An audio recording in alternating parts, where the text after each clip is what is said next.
Hi guys. So a bunch of you asked me both in private message and on the forum post to actually explain how I got this thing to run so quiet and yet run with no issues. So I'm going to record this quickly. I'm going to actually do two sets of videos, one with just explaining the physical setup, and then I'll pause it.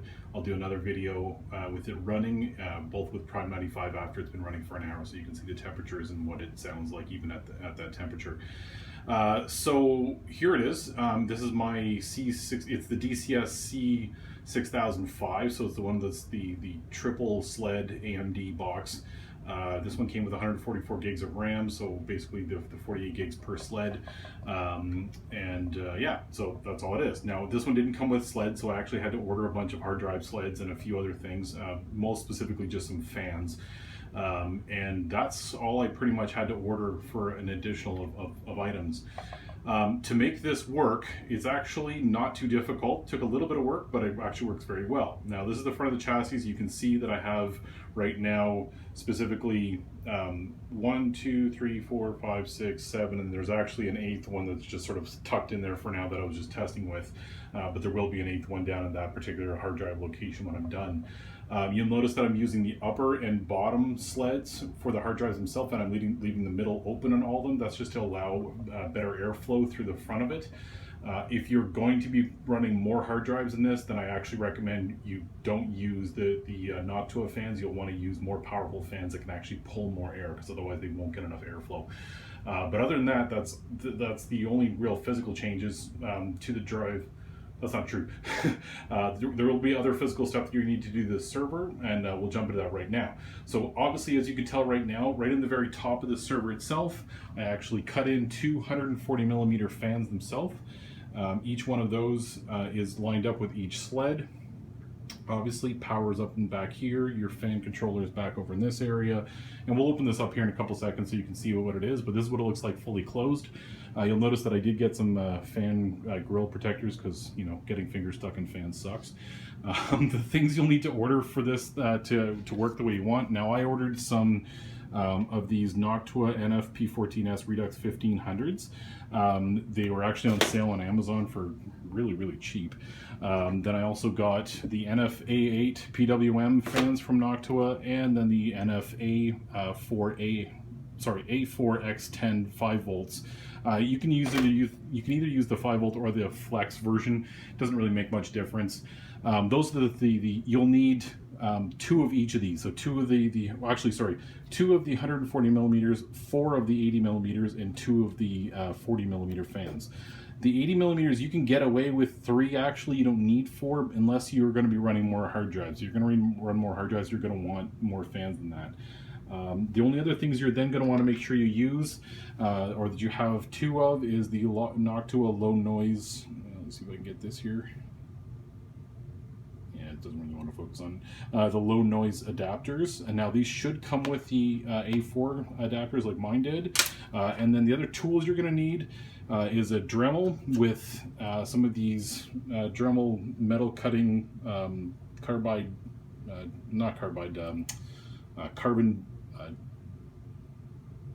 discs. Sorry, my brain's drawing blank here. You'll need probably about 2.5 to 3 of these to cut through these 2 holes, plus the fan shroud items that you're going to need to cut, and then just a simple, grinding stone to be able to grind down any edges. That's pretty much the main things you're going to need for tools. Obviously, you're going to need some pliers and whatnot for that. The actual top of this is, the lock mechanism still works.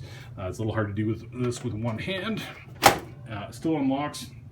Now, I actually left the 140 millimeters unplugged for this demo, so that you can see that it's just simply attached to the shroud itself.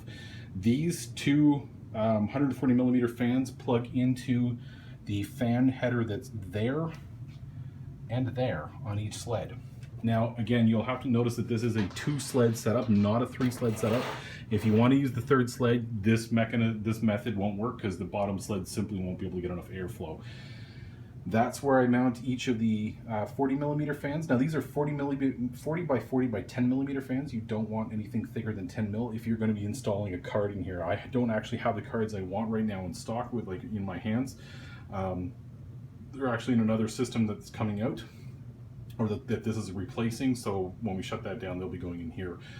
This will allow, they're fairly narrow cards that have the cards I have. So I happen to have the riser cards that allow the super micro riser cards. You can buy these things for super micro that'll actually slide in here and allow you to actually mount a card in at an angle like you want. The rest of it, basically, I haven't touched much on the actual, like the motherboard and set up this way. There's nothing that's created. The only thing I did do is I popped off the heat sinks of each one of these, and as well as these two heat sinks, and I replaced the thermal compound with some, updated thermal grease, because the ones that came on here were incredibly dry and worn out at this point.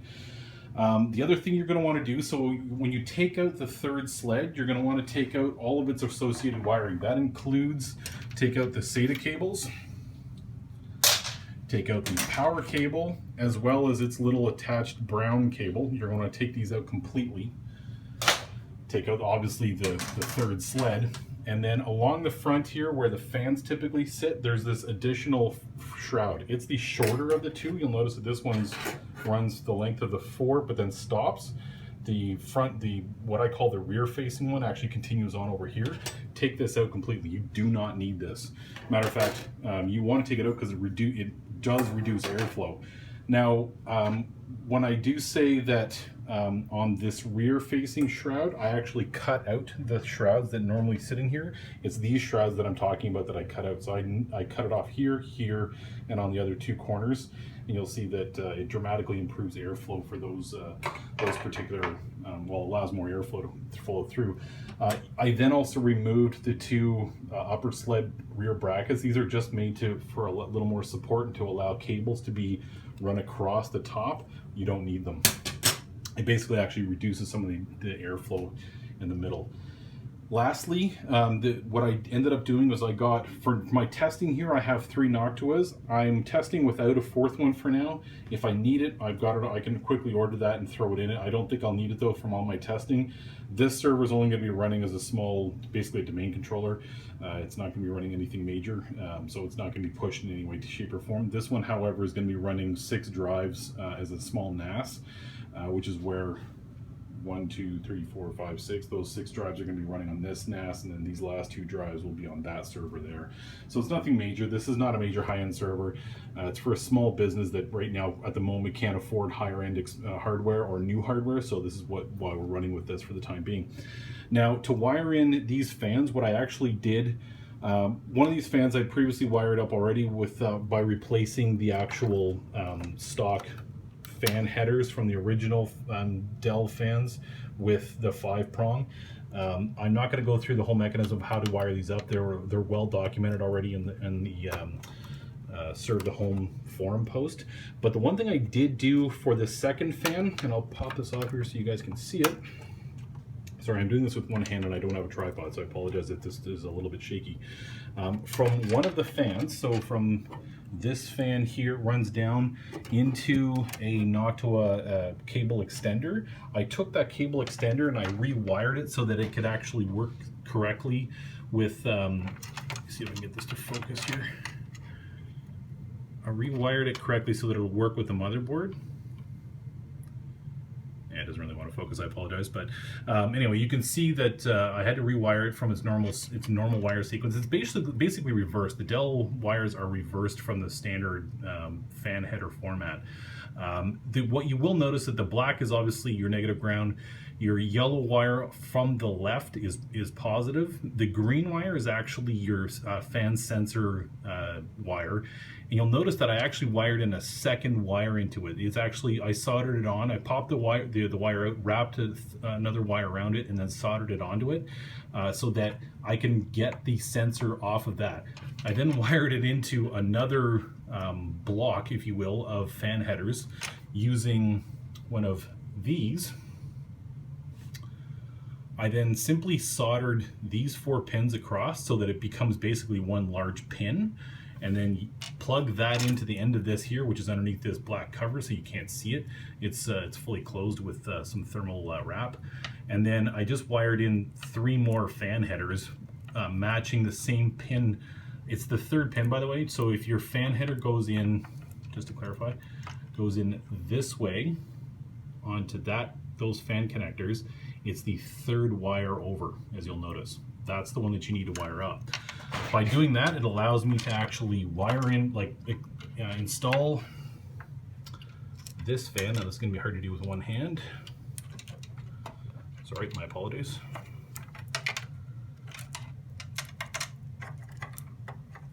Second fan, and then third fan.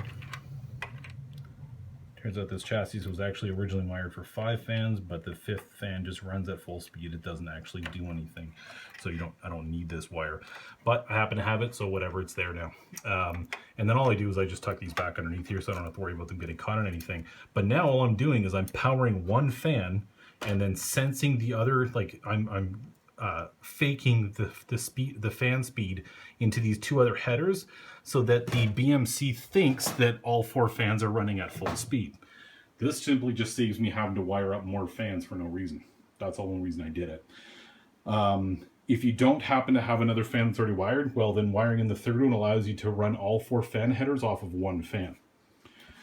The reason for that is because the 240mm fans, now I'm going to actually grab a spare 140mm fan that I have here, will sit and spin approximately, for me, I did some thermal measuring, and it'll sit right about there when the chassis is closed, and so it equally blows down on the front and the rear CPUs, and I believe this is CPU 1 and this is CPU 0 when you're looking at it in the BMC software. And then we have the 2 80mm fans that blow air this way. This blows down air down. This blows air down. So, and then this upper third slot is open to allow more airflow to pass out. So by doing that, you're creating essentially positive airflow that moves all the air this way, as it naturally would, but you're actually allowing it to run more air. Well, my phone doesn't seem to want to focus now. Anyway, so the point here is that you can actually run this thing fairly cool and with no issues. The 140mm, or the 40mm fans, I actually run off of their extension onto the low noise adapter, which is right here. And then on the north chassis, not the bottom chassis, I actually use a splitter. So one of the Y splitters, which then connects into this fan connector here. I don't know why it doesn't want to focus. There we go. This is actually a Y splitter. One connects to this. The important part here is that on this Y splitter, one of these connectors does not have a pin, and I believe I have this correct. Yeah, so you'll notice that this one's missing a pin. This PWM splitter, it's missing a pin, so that this fan will still run correctly, but it won't actually transmit the signal. I'll reconnect that in a second. Then the other Y splitter goes into the front, and then I actually happen to use another Y splitter that's just because I happen to have it and I needed it to wire around here, and then it actually connects up to this fan here, so that I have just enough cabling. And the only reason for that is just to keep, I don't want to actually run a cable through here in case I decide to put in an 80mm fan in here. I don't actually have to worry about losing that space. Once all this is all done and wired up, this thing runs incredibly quiet at full speed, no issues. And I've run this with Prime 95 for overnight for 12 to 16 hours in my little office in my basement here that's sitting at, on average, of about 23 to 25 degrees. Not high humidity, mind you, so that may make some difference, but and it would sit at at full 100% maxed out CPUs across both chassis. The whole thing would only sit at about 44 degrees on north and south CPUs. The chipset would sit at about 50 degrees Celsius, which sounds hot, but that chipset can run way hotter. With that setup, this thing, and it's crazy quiet. Like, I can sit across my room and I don't hear the server at all.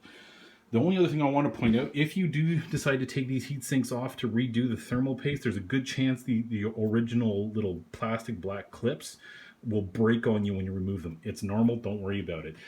Just be aware, if you do want to pop these off, by the way, you have to take the whole motherboard out of the chassis, just so you understand that.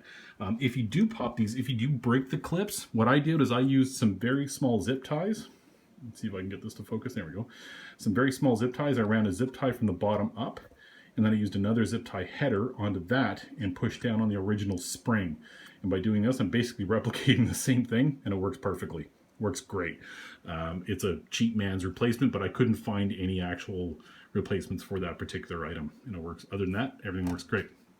So the next video I'll actually post will be this thing running after an hour of it running Prime 95, and you'll be able to see just how quiet this thing is, and also what the temperatures are running at.